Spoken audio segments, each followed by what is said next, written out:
Si vous êtes propriétaire d'une serrure connectée de chez Nuki, eh bien, comme moi, vous avez peut-être toujours voulu arriver à ce niveau de confort quasi ultime qui consiste, eh bien, à lever toutes les frictions pour déverrouiller la serrure en installant un accessoire supplémentaire qui vous permet, eh bien, soit d'ouvrir la porte par le simple fait d'utiliser votre empreinte digitale, un code, en plus de toutes les fonctionnalités qu'on connaît déjà pour ce type de produit, à savoir utiliser le smartphone ou la montre connectée.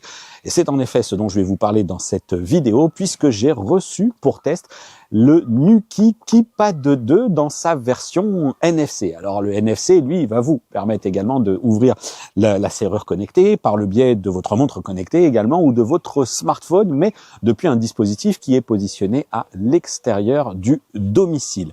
Cet accessoire, il est d'ores et déjà disponible. Il est proposé à 179 € et je vous en avais parlé dans une vidéo assez récente consacrée à la marque. À vrai dire, même si jamais vous avez des interrogations sur les produits du constructeur, sachez que vous retrouverez sur la chaîne ce que j'ai un petit peu envie de qualifié de dossier en fait en vidéo, parce que vous allez retrouver non seulement une vidéo de présentation de la gamme 2025-2026 de chez Nuki, la gamme actuelle, mais aussi le test complet de la Nuki Smart Lock Ultra qui est de l'autre côté ici de cette porte et pour laquelle eh bien vous ne voyez absolument rien de l'extérieur, ce qui m'emmène à vous parler d'une autre vidéo également que j'ai faite qui concerne cette fois-ci l'aspect sécurité de ces produits. Qu'est-ce qui se passe? Est-ce que c'est identifiable depuis l'extérieur? Est-ce que c'est plus sécurisé ou non qu'une autre serrure classique? Est-ce qu'elle continue de fonctionner en cas de coupure d'internet ou coupure de courant? Puis entre le test complet et cette dernière vidéo consacrée à la sécu, comme je le disais, eh bien, il y a également une vidéo cette fois-ci où je vous partage mon retour d'expérience après plusieurs mois et très sincèrement ça apporte un niveau de confort déjà dans cette configuration là qui est remarquable. Nous, j'insiste vraiment, on n'utilise plus du tout de clé pour accéder à la maison, mais quand même je me disais il y a une annonce qui est faite, il y a un truc qui était un petit peu en stand-by sur le site internet depuis un petit moment, c'était l'arrivée donc de ce Nuki Keypad 2 NFC attendu visiblement de la communauté, même si le Nuki Keypad 2 existait déjà, la déclinaison NFC. Je vais le déballer, je l'ai absolument pas installé ce produit, donc on va voir un petit peu ce que ça donne. Je pense qu'il y a très peu de difficultés en cela. Bon, le voilà sorti de sa boîte, ce Nuki Keypad 2, et comme vous le voyez, je trouve que le produit, il est plutôt élégant. Alors, ça reste qu'un keypad, mais il est plutôt bien fichu. On retrouve en partie basse ici, eh bien, la zone sur laquelle vous allez venir poser votre doigt, pour lire l'empreinte digitale. Il y a tout simplement ici l'indication du fait que désormais, il est compatible NFC, et en partie haute, on a toutes les touches, des touches qui sont quand même bien lisibles. Et puis surtout, dans la vidéo consacrée à la partie sécurité, j'abordais justement le fait que peut-on, avec l'usure de ces touches, identifier les touches les plus utilisées pour essayer de composer des codes et ainsi rentrer, une personne mal intentionnée pourrait ainsi rentrer à la maison. Alors déjà, il y a une quantité de combinaisons possibles qui fait que je pense que finalement, justement, un cambrioleur ou quelqu'un qui voudrait rentrer s'essoufflerait ou se dirait je vais perdre beaucoup trop de temps à essayer d'utiliser cela. Et puis surtout, on voit bien que comme ça a été d'ailleurs pensé par Nuki, ces touches, elles ne vont pas s'effacer comme ça de sitôt. Moi, le petit truc qui va me manquer, parce que pour le coup, c'est un chiffre que j'utilise régulièrement dans mes codes, c'est qu'il n'y a pas de zéro. C'est vrai que ça, je trouve que c'est un petit peu dommage. On a ensuite ici quelques voyants en partie haute, et le point que je voulais également aborder dans sa conception, au-delà du fait qu'il est compact et qu'il va être très simple à utiliser, parce que vous avez soit au dos ici, cette bande adhésive d'une célèbre marque qui est réputée justement pour faire de l'adhésif double face bien costaud.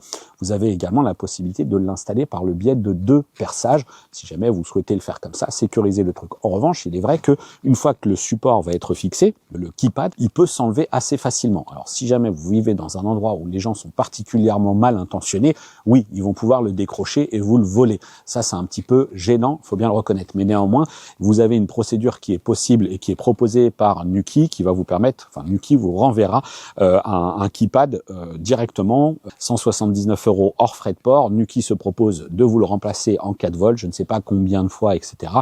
J'espère que vous ne serez pas confronté à ce genre de situation.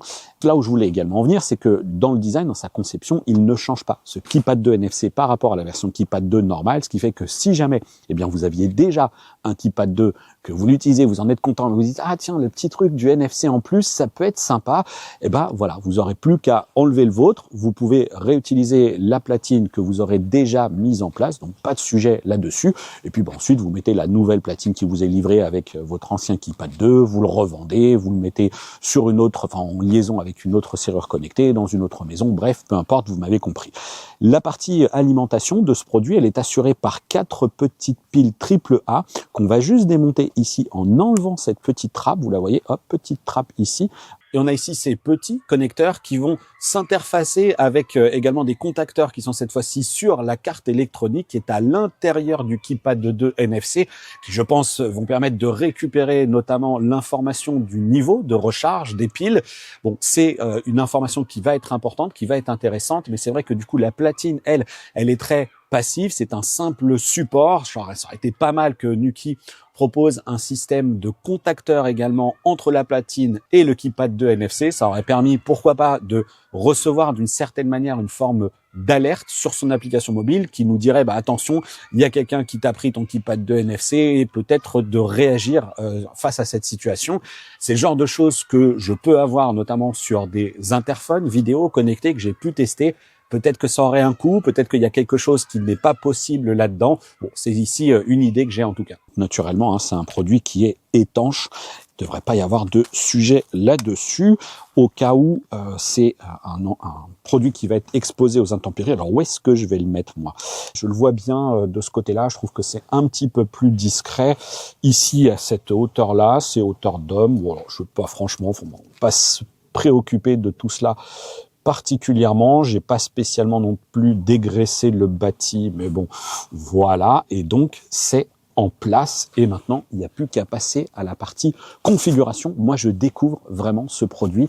Je pense que ça va néanmoins être assez simple, comme toujours chez Nuki. Regardez, franchement, ça va plutôt pas mal. Alors, j'ai commencé à repeindre ma porte. C'est pour ça qu'il n'y a pas la même couleur, mais vous en faites pas. Ça, tout va être remis de la même couleur, sauf que bah, la météo, il pleut tout le temps, donc c'est chiant. Et là, bah, je vous l'avais dit, hein, cette marque fait vraiment. Forcément, c'est d'abord le truc qui saute.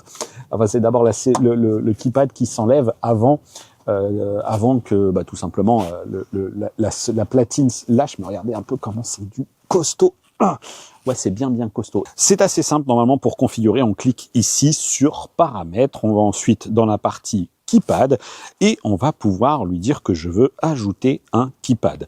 Appuyez sur la touche donc retour du Nuki KeyPad pendant 5 secondes jusqu'à ce que les lumières du KeyPad clignotent. Hop, donc là j'ai une petite barre de progression. Boum, oh la connexion au KeyPad. Non mais franchement à chaque fois chez Nuki c'est tellement facile. Alors définissez un code de sécurité à 6 chiffres pour protéger votre KeyPad de tout accès non autorisé.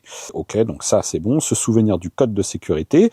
Nuki KeyPad version 2.4.11 transmission au KeyPad. C'est en mode progression. J'ai des petits voyants ici qui sont en train de défiler. J'ai K2000. Là, il a détecté que j'avais une Smart Lock, donc la Smart Lock Ultra. Ah, bah voilà. Donc, choisissez un code d'entrée avec lequel vous pouvez ouvrir votre porte. Eh ben, très bien. Hop, voilà.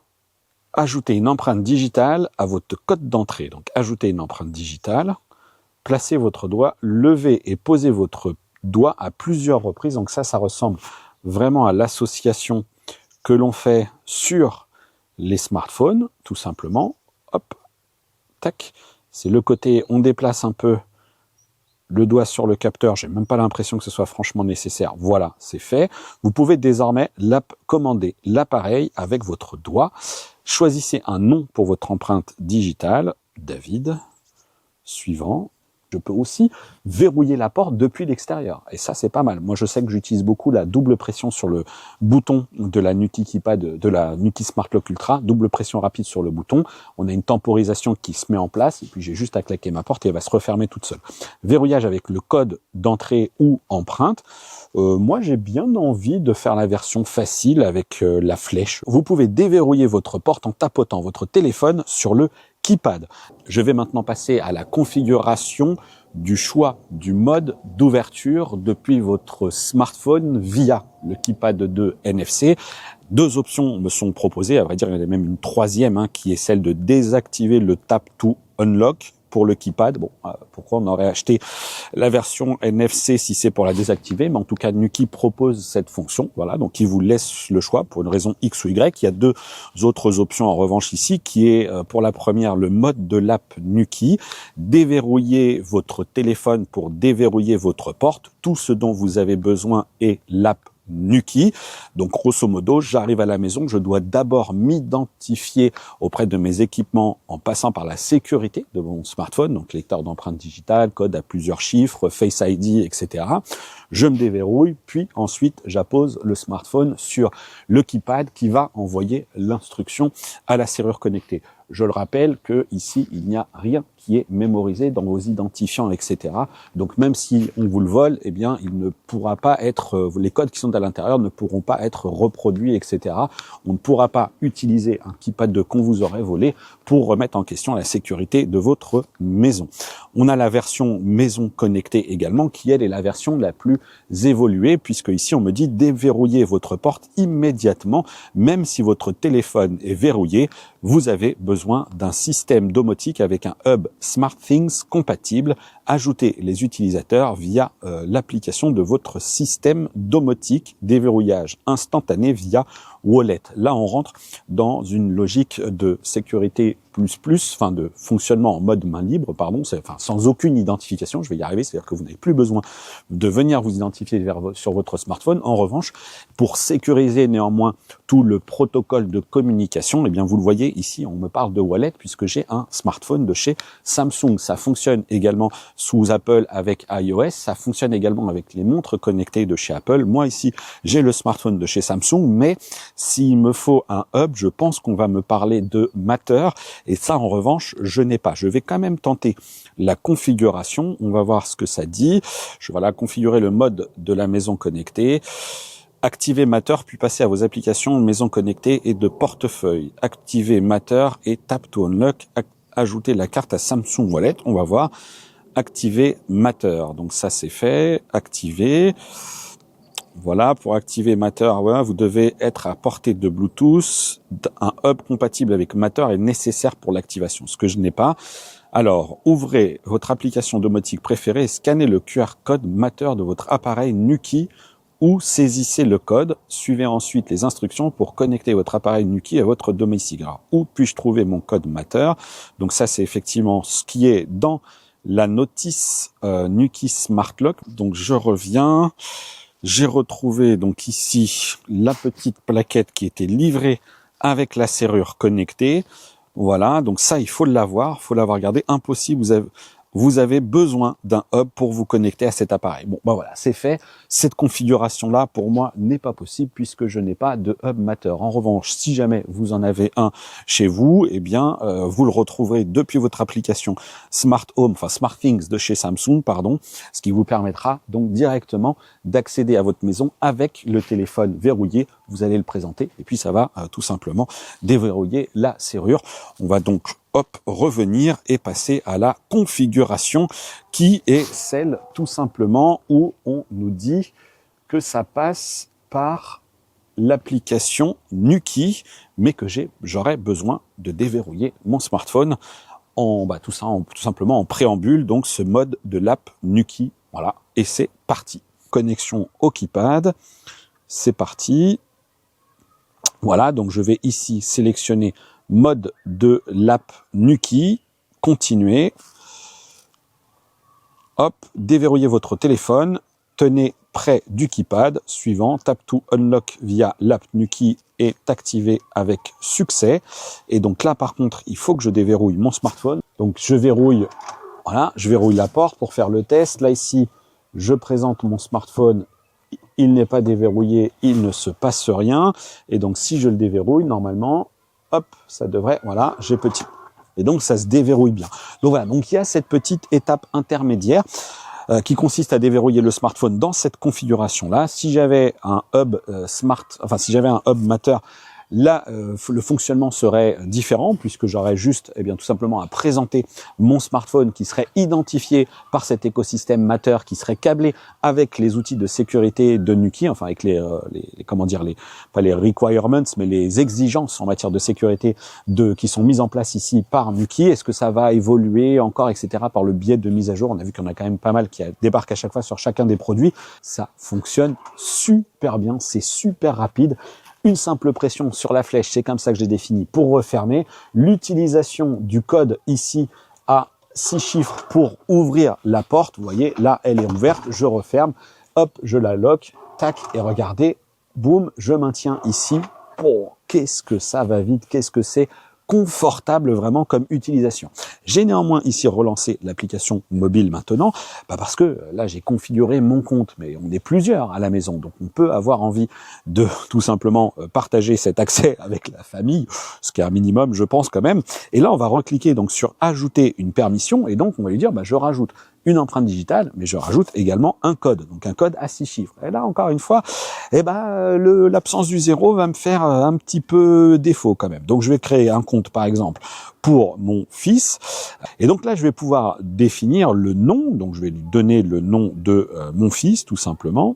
Voilà, ok. Et je vais décider si c'est un accès limité ou si c'est un accès illimité pour le coup. Donc là, de la même manière, si je ne coche pas le petit bouton que je viens d'activer, ça va être un accès illimité. Donc c'est ce que je vais faire pour mon fils. Mais si jamais c'était quelqu'un à qui je souhaite appliquer des restrictions d'accès, là encore, comme vous le voyez, c'est extrêmement simple. C'est vraiment à chaque fois d'une facilité déconcertante. On précise une date de début, on précise une date de fin si on le souhaite, date de début, date de fin pour un bien qu'on aurait en location, date de début mais pas de date de fin, tout simplement parce que vous avez un contrat que vous venez de signer avec une personne qui vient faire du ménage chez vous, comme je le disais.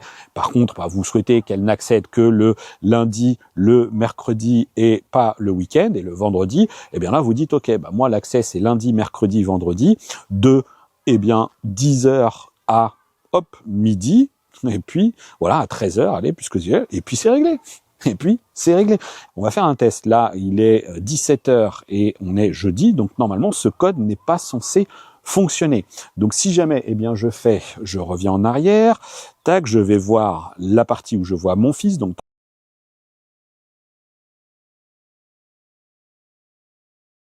ça ne devrait pas fonctionner. Voilà. Donc, le truc clignote. Je vérifie bien que j'ai fermé la porte. OK, allez. Et sachez, comme je l'ai précisé aussi, sachez que si jamais vous insistez plusieurs fois, parce qu'on s'était parlé des tentatives de hacking, si jamais quelqu'un saisissait la communication qui se fait entre la serrure et ici le keypad 2 NFC, si jamais il y a trop de tentatives qui sont faites par le biais du keypad 2 NFC, la serrure va se dire, oh là, il y a un problème, et elle va créer des temporisations entre chaque tentative. Donc, on recommence. Voilà, et là, théoriquement, comme ce n'est pas dans la période d'accès, ça clignote et ça ne veut pas. Si jamais je veux de retirer cette partie limitée dans le temps, là je l'ai désactivé et donc maintenant normalement, voilà, vous voyez la prise en charge des consignes que vous associez à cela, elle est immédiate. Moi, je trouve ça vraiment génial, quoi. Là, maintenant, je vais tout simplement associer une autre empreinte digitale au compte de mon fils. Je vais mettre un autre doigt m'appartenant pour le coup. Cette fois-ci, je vais utiliser mon index. Et donc là, je vais l'appeler, mon fils. Suivant. Terminé. Là, je verrouille. C'est tellement facile. C'est tellement facile. Et là, j'utilise ça. C'est la régalade. Bon, je ne pense pas que ce soit nécessaire d'aller beaucoup plus loin dans ce qui est ici appliqué, dans ce qui est ici le petit test de ce keypad 2 NFC, de cet accessoire qui présente quand même un intérêt indiscutable. Là, il y a juste un petit réglage de la luminosité des diodes. Moi, c'est vrai que je vais peut-être les baisser parce qu'elles n'ont pas besoin d'être particulièrement lumineuses. Voilà. Et puis surtout, ça peut toujours économiser un petit rien de pile. J'ai l'ID du keypad, les statistiques d'accès. Je vois qu'il y a eu 13 opérations de verrouillage. J'ai pas plus de détails que cela, mais je pense qu'il y a moyen d'accéder à qui a accédé à, enfin qui a accédé à la maison. Sur la partie historique, peut-être ici plutôt dans la partie journal d'activité. Ah ben oui, mais voilà. Donc vous voyez, là c'est dans la partie journal d'activité que l'on va retrouver toutes les interactions avec tous les produits Nuki qui vont être connectés ici à la maison, à la serrure, hein, parce qu'on peut tout à fait avoir, vous voyez même que j'ai même une tentative ici de mon fils avec le mauvais code qui n'a pas été validé puisqu'il n'était pas autorisé, hein, c'était dans la fameuse plage horaire, il n'y était pas. C'est pas mal, il y a vraiment tout qui remonte. Donc si jamais vous avez d'autres accessoires, on peut penser notamment aux tags, etc. Tout ça, ça va remonter dans cette interface-là. Voilà. Si jamais vous avez encore des questions sur ce produit, eh bien n'hésitez pas à vous les poser dans la partie commentaires. Vous savez également que vous pouvez me retrouver sur le Discord pour me poser des questions sur ces produits-là et puis continuer d'en discuter. Si jamais vous êtes plutôt convaincu, eh bien je vous rajoute un lien dans la description qui va vous permettre de pouvoir passer par mon lien pour vous rendre sur la boutique de chez Nuki. Je n'ai pas de code promotionnel à vous proposer pour l'achat du keypad de NFC qui est un nouveau produit. En revanche, vous pouvez bénéficier de mon code David-15 qui va vous offrir 15% de réduction sur l'achat, cette fois-ci de la partie Smart Lock, donc l'achat d'une serrure connectée, peut-être juste la Ultra et le modèle juste en dessous, la Pro, bref. Pour conclure, encore une fois là-dessus, vous avez beaucoup de vidéos qui vous attendent sur la chaîne. Vous avez peut-être l'impression que je fais la grande promotion de ces serrures connectées. À vrai dire, ça reste des vidéos qui sont réalisées ici en collaboration avec le constructeur. Et c'est juste que, en fait, moi je considère qu'il faut vraiment accorder une importance toute particulière au sérieux de la marque. Il en existe d'autres des serrures connectées, il y a d'autres constructeurs qui proposent ce type de produit, mais Nuki, ça fait très longtemps qu'ils sont là, et le cylindre sur la Smart Lock Ultra, il est vraiment bon. J'ai eu un produit d'une autre marque que je ne citerai pas ici maintenant, parce que je crois que je ne sais même pas si elle existe encore, qui se revendiquait être une marque du groupe Vachette, etc. Et comme vous le voyez ici, il y a quatre trous, je pense que vous les voyez, mais il y a 4 trous ici, tout simplement parce que également, il m'avait envoyé un dispositif de clavier à code avec un lecteur d'empreintes digitales et en fait il était ultra galère à configurer et puis très vite il s'est mis à déconner et puis alors le cylindre il s'est encrassé, enfin il y avait beaucoup de choses qui étaient pas terribles et ça j'avais pu les identifier assez vite, ce qui n'est absolument pas le cas ici de ce produit. Pour moi, les tests, ils ont démarré peut-être il y a 12 ou 18 mois, mais il y a d'autres confrères youtubeurs et j'ai juste envie de vous renvoyer sur les vidéos de Locan également qui teste ce produit. Peut-être que lui, il a eu d'autres avis, mais je pense que ça s'est très bien passé pour lui. Puis j'apprécie beaucoup le personnage. Donc voilà, vous pourrez vraiment également aller consulter tout cela. Vous verrez que ce sont des produits qui réservent quand même très très peu, voire même aucune mauvaise surprise. Tout fonctionne bien. Il y a un mode silencieux pour la nuit. C'est une serrure connectée qui s'ouvre vite, qui se referme vite. Bon, il y a beaucoup d'options. Allez, je m'arrête là, mais n'hésitez pas, encore une fois, si vous avez des questions, si vous avez des sujets là-dessus, vous pouvez me contacter. Et puis sinon, il ne me reste plus maintenant qu'à vous dire à très bientôt pour une prochaine vidéo sur la chaîne. Et d'ici là, portez-vous bien. Ciao. Si c'est chiant ou pas, viens, rentre le chat, rentre, il pleut, va. Chut. Allez, va. Tu veux rentrer ou pas? Non? Allez, rentre. Allez, te presse pas. Je t'ai envoyé chez Locan, moi tu vas voir.